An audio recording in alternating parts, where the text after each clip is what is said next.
Hello madlang people, today is Sunday. Papunta po tayo ngayon ng Vigan. Napadaan po tayo dito. Hindi ko lang alam ang exact location. I think this is in Narvacan, Ilocos Sur. Ano po, marami din ng mga nagpapapicture po dito. Yan, kasama po natin yan. Makita ko sa inyo, sa tabing dagat po ito.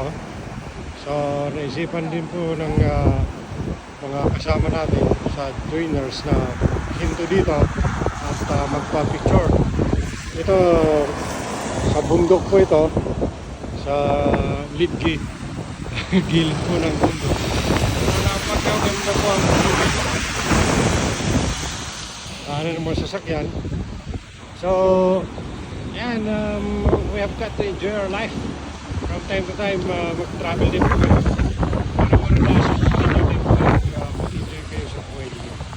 So, gaya ng sabi ko, today is Sunday.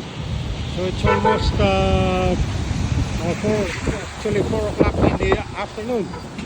Okay po ingat po kayo lahat. Tayo lahat. And may God bless us all.